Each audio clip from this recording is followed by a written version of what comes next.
Hey comic book friends, welcome back to the Comic Fix. You know what it is, it's your one-stop shop for every single thing DC Comics is, and creator owned to a little bit Marvel. My name's David and welcome back to the Comic Fix.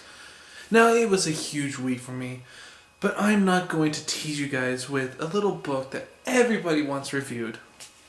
What is that book, you may ask? Well, Spectacular Spider-Man, issue number 1.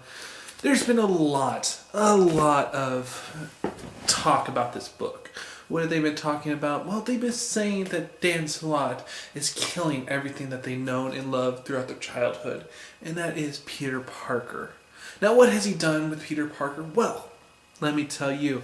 He basically transferred the mind of Doc Ock into Peter Parker's body as Doc Ock died, as Peter died. So in here we get Doc Ock as Spider-Man.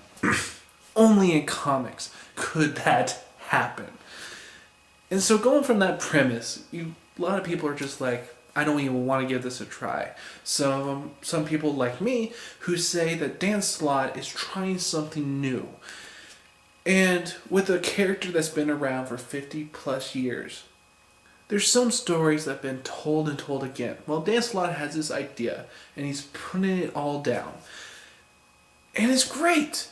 Sometimes with a character that's been around 50 years, stories get old and something needs to happen. And Dan Slott did that.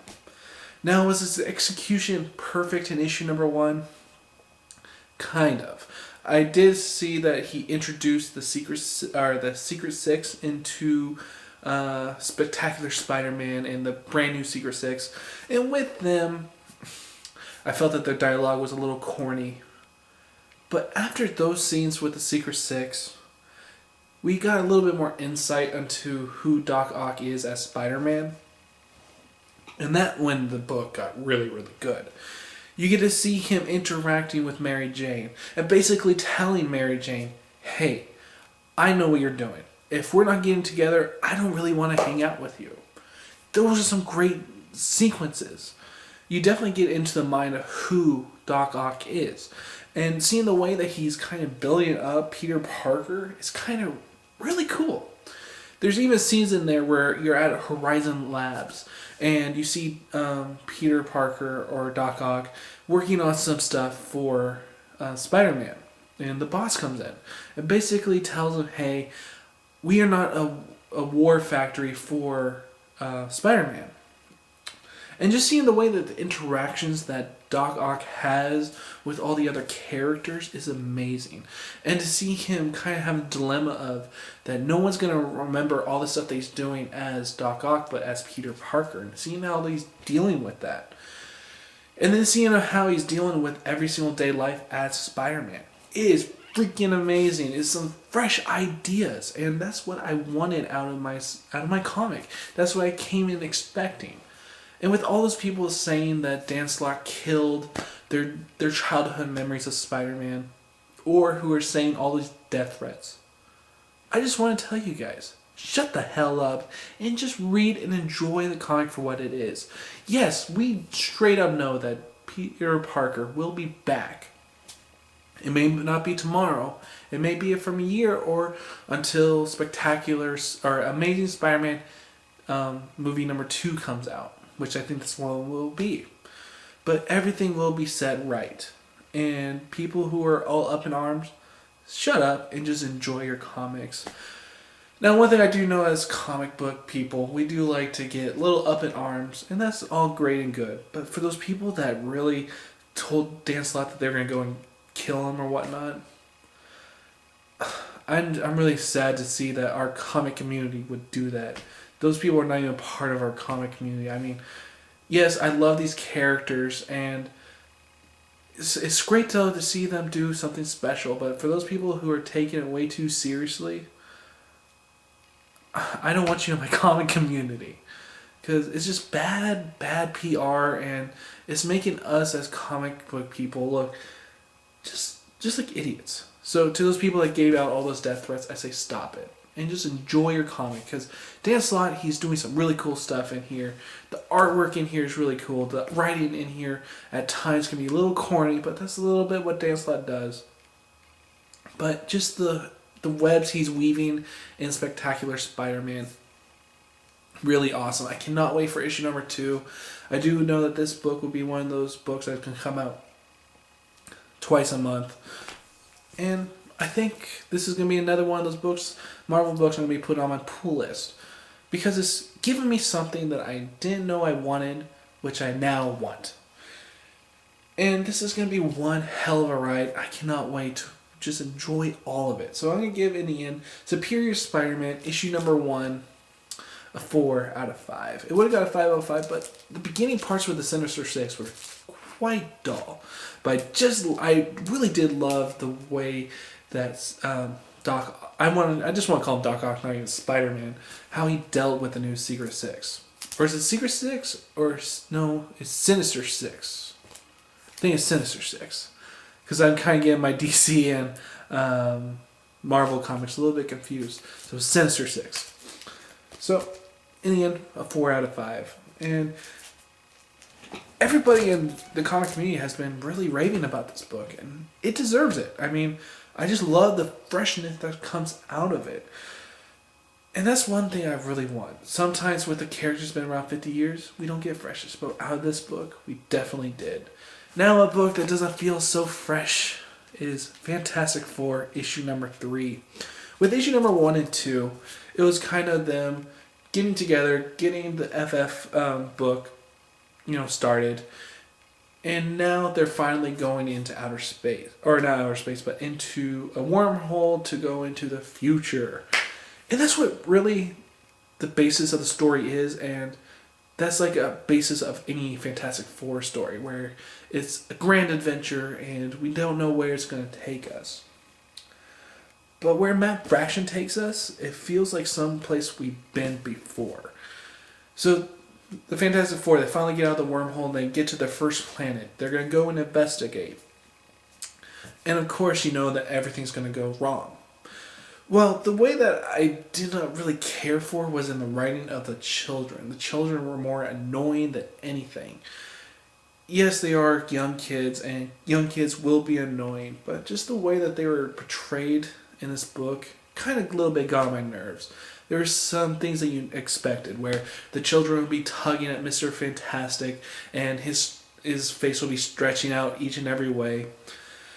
Those were kind of the things that I came to expect, and I got it, and it was not as well done as I expected.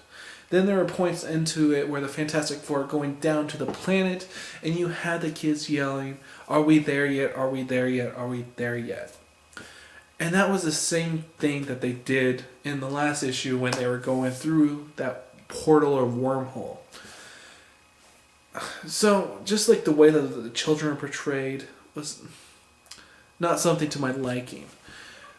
There was quite a bit of action in this issue, but in the end, I just felt like it was something I've seen 1,000 times before with the Fantastic Four. It definitely was an upgrade from the last 2 issues where it was just that setup of them going on this grand adventure. But this one, I felt that the story was a little bit bland, the writing was quite bland, and the artwork by Mark Bagley. Now, I have a really mixed history with Mark Bagley. I loved him to death in Ultimate Spider-Man. That was my first experience with Spider-Man, was with that series. And so, I got so much Mark Bagley in that. And his artwork was beautiful beyond belief. You definitely tell his heart was in it for all those 100-some-odd issues that he did. And then I got into more DC type of stuff, and I got into, I believe it was called The Trinity, and it was their DC Comics weekly book after 52 came out.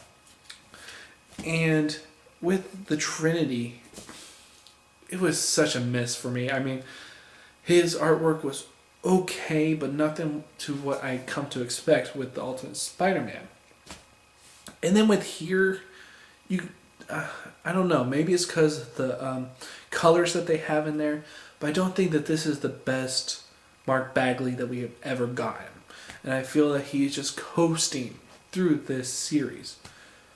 And it's amazing, though, to read Matt Fraction's book FF and see the freshness and how witty the writing is. Because there was a time I've read an interview with Matt Fraction where he stated that he had a story for a long time about Ant-Man who is in FF. And he's been wanting to tell that story.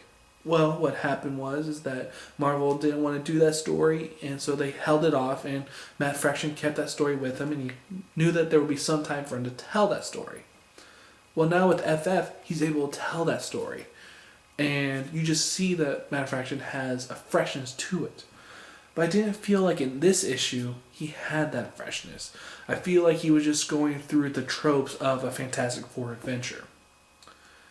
There was some good elements though with Sue Storms. I thought her parts in the story were quite good, but all the rest not so much. And I am not really cared for his treatment of the Thing. Ben Grimm, I felt that his sequences in the first 3 issues have been really off, and in this one, you see them that go through the portal, and of course, it's a brand new year, so he's kind of doing the remembrance of telling everybody it's 2013. It just happened. It's the new year. And kind of was thinking, I was like, okay, they've just been out of this portal for a couple. They just got onto the other side of the portal. So how long was it in between to them to get to their destination? So I'm kind of going down on this issue. I just see a lot of flaws in it, or it almost feels like a vanilla version of the Fantastic Four. And coming off of the Jonathan Hickman run, I think I come to expect a lot more. And I'm so glad I came onto the Jonathan Hickman run. The Jonathan Hickman run on Fantastic Four was so great. I even went and got all the back issues, and I just started reading and just seeing how he interweaved everything. Makes me hope that maybe Matt Fraction can actually do that with this book. And reading Matt Fraction's books like Hawkeye, which is my first time experiencing Matt Fraction, I came into expecting that he is this great grand writer.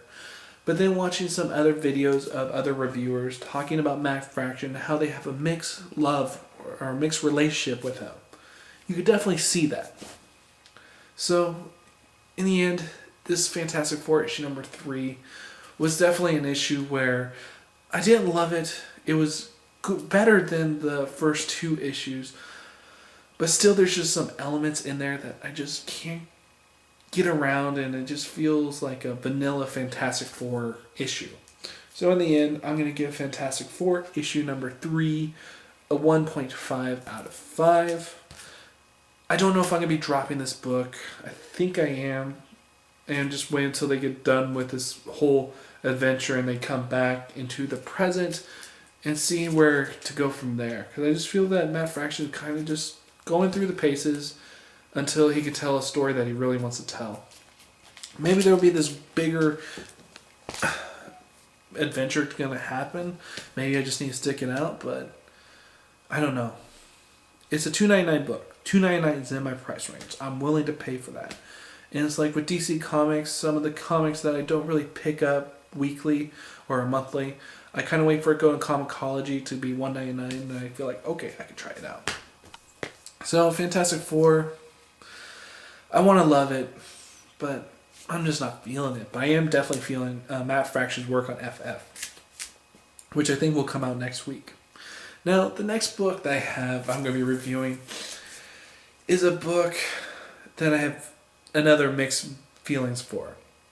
Well, not mixed feeling for this issue, but for the whole entire galaxy of Star Wars in comic book form. I have been burned so many times, but I went through my comic book shop, and what I'm reviewing is Star Wars issue number 1 by Dark Horse Comics. So I was going through my comic book shop, and I was looking at all these beautiful comics. And what catches my eye is an Alex Ross cover. Now, and through all the comics, an Alex Ross, anything, you just look at it and you're just like, oh my god, they're so beautiful. I gotta have it. So I just said, okay. And then I look at the price, $2.99. Okay, I'm sold. And then to start to read it. Now, the author in here is, I think his name's Brian Wood. And I've never read a book by Brian Wood, but I've heard some really good stuff about him. Yeah, his name's Brian Wood. I've heard some really good stuff about him. So, again, I was like, okay, Brian Wood, okay, this guy is good. I like the cover art. And I look at the art inside, and I was like, okay. Especially when I turned the pages, the first page I really got a good look at was this page with the Star Destroyer in there and all the ships going after Han and Leia. So I was just like, okay, yep, I'm going to buy this book. Didn't expect to buy it, but it sold me just on the Alex Ross cover, basically. So I start reading it. And what we have is a story that takes place 2 months after the destruction of the first Death Star in Episode 6. And we got this great conversation between Luke and Leia as they're in their X-Wing, kind of searching for a new place to call home for the Rebel Alliance. And we just got this beautiful, beautiful conversation between Luke and Leia about all the stuff that they lost in the Episode 6, The New Hope. And it was stuff that I really didn't think about. And how much they lost. Luke, he lost his aunt and uncle. Leia, she lost her whole home planet of Alderaan. And you're just thinking, wow. And then for Luke to lose Ben Kenobi. And I was like, wow, just hearing this conversation feels so natural. It was not something I remember them talking about in Empire Strikes Back.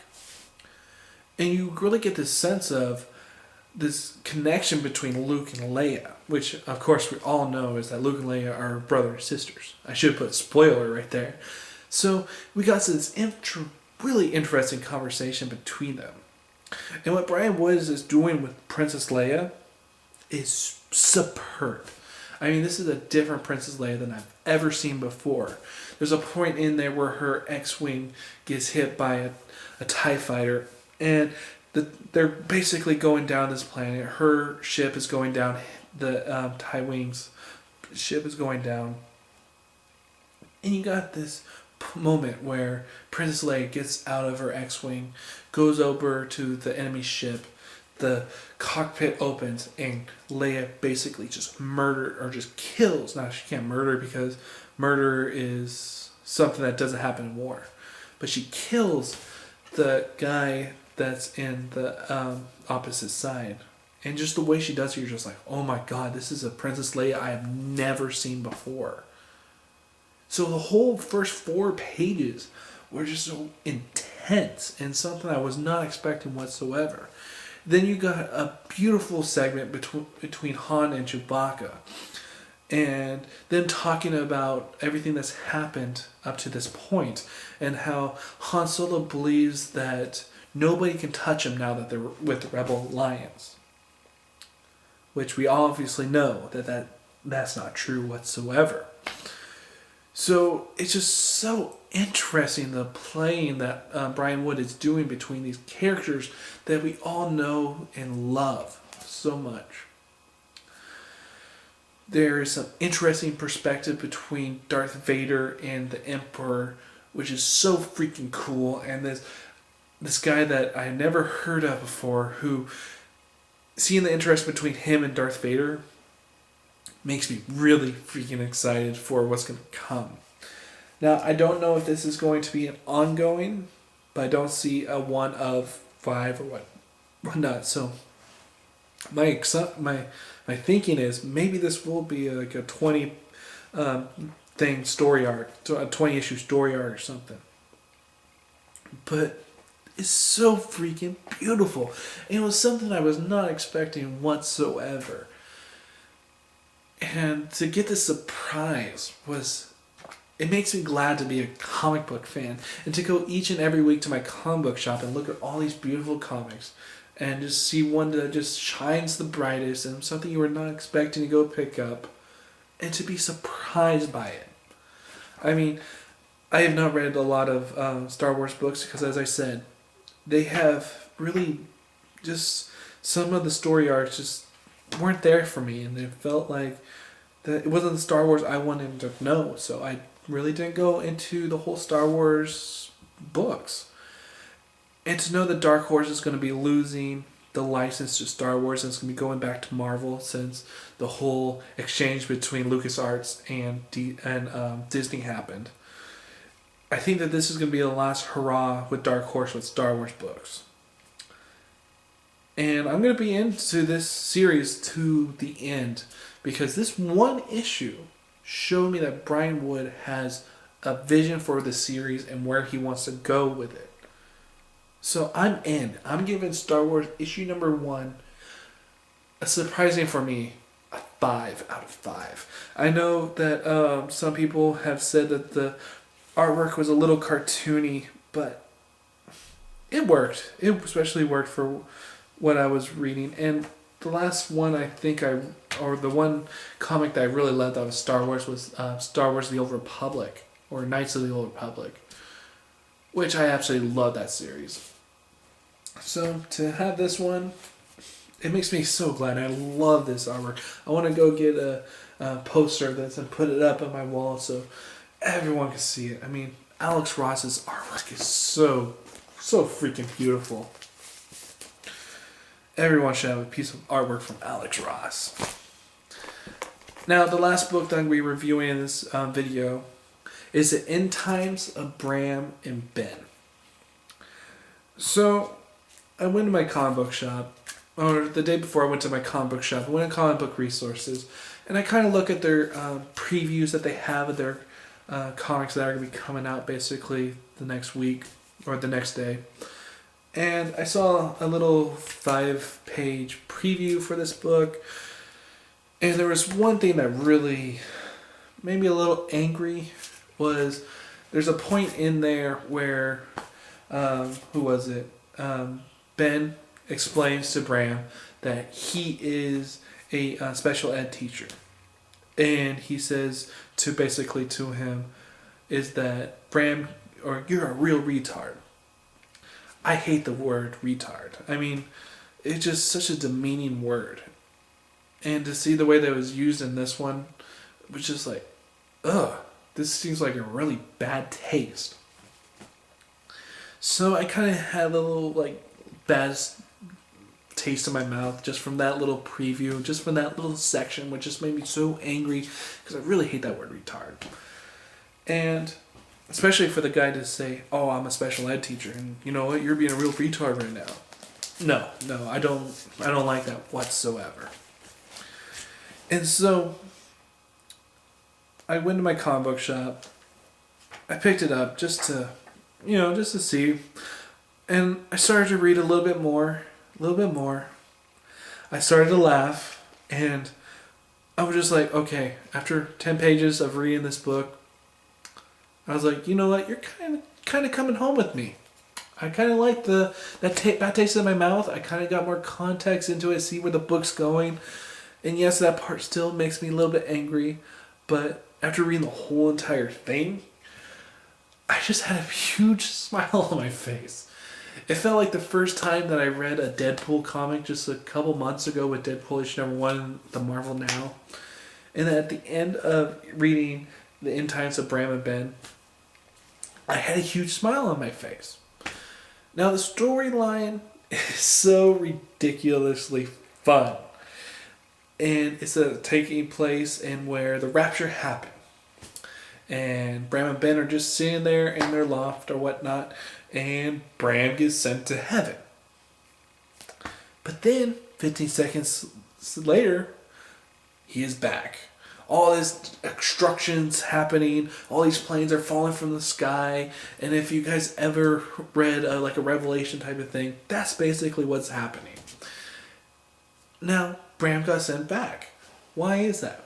Well, God kind of made a mistake where there was another Bram out there in the world, and he was the one supposed to go to heaven. So there was a little mix-up. And I just love... Once I read that, I was like, okay, this is going to go into some weird places. And if you look at the cover lets you know you're going to weird places. And there's also one freaking thing I love, is this in the background, is Jesus saying, I want you.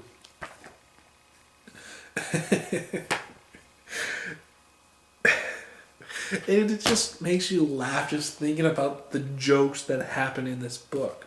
There's so many times in comics where they say, I want to be funny.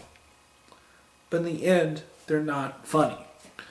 Well, in this book, the way that the dialogue and the direction of the artist and everything, it's just going so well that you can just tell that they have a vision for the series. And it's only a 4-issue series. And it just feels like something out of the vein of Chew. And I just started reading Chew. I just finished volume 1. I'm actually going to be getting volume 2 hopefully next week. So it just felt something in the vein of Chew. Now, if you're one of those people who think, oh my god, it's a book about religion and whatnot, it's kind of a tongue-in-cheek part of it. It's not as dark as something like Punk Rock Jesus. But it's just the way that the writing's done and the characterization of these characters that come into this issue. Now, this issue is basically about 40 pages.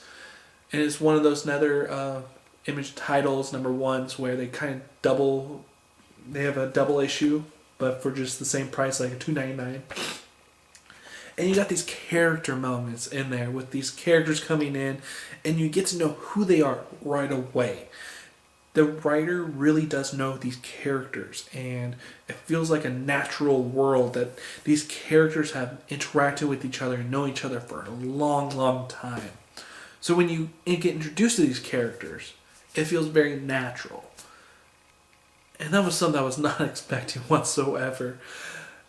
I mean, I literally started laughing from just page to page to page to page. And sometimes there's jokes that in other comics where it'll try to be funny and then it just won't. But they'll have one part that'll be funny and then it'll be like 3 more jokes, not funny. And this one, if you don't take it too seriously, you don't get too mad because it's trying to say something about religion or the way that we run things.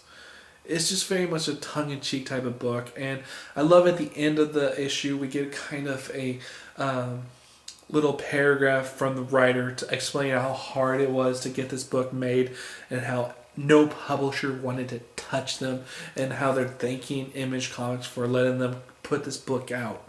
Now, Image Comics is definitely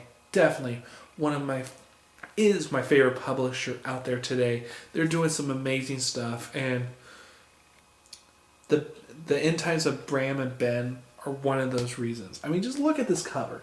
If you look at this cover and you tell me you're not expecting to have fun, yes, you are. And then to be having Jesus looking at you like that, you know you're coming in for a fun time. Just the way that this whole book is organized and the way that the panels are, it's so freaking great. Loved everything about this issue. The End Times of Bram and Ben get a 5 out of 5. It's been a long time since I kind of have been doing 5 out of 5s, but these 2 books, Star Wars and The End Times of Bram and Ben, deserve it. I mean, I enjoyed it thoroughly, and it gave me something I didn't expect. That's what a 5 out of 5 is. It's going to be something that gives me something I did not expect, and I just loved everything about it all the way through. And I hope you guys liked the way I did these kind of reviews. I kind of changed it up a little bit.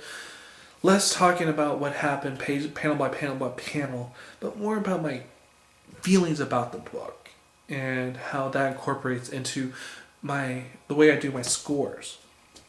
Because you guys are going to read the comics, and I want you guys to read the comics. I don't want what I say kind of spoil everything that happens in that issue. So I hope you guys like the new way I'm doing it. Yes, there will be spoilers because it's kind of hard to talk about a comic deeply and go into inner stuff about an issue without kind of getting spoilers. I'm trying not to, but there will be spoilers sometime. And I hope you guys like this new way I did the review. It's more of a perspective of me and what I thought about the issue.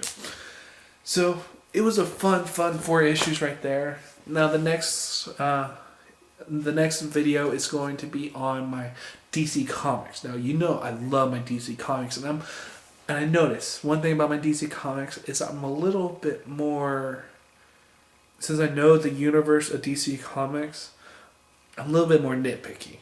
That's what I noticed. And I noticed I actually give lower scores to my DC Comics because I had that little nitpicking.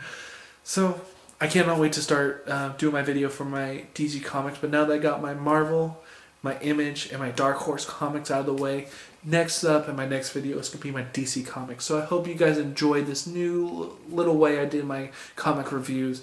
And I'll see you guys next time.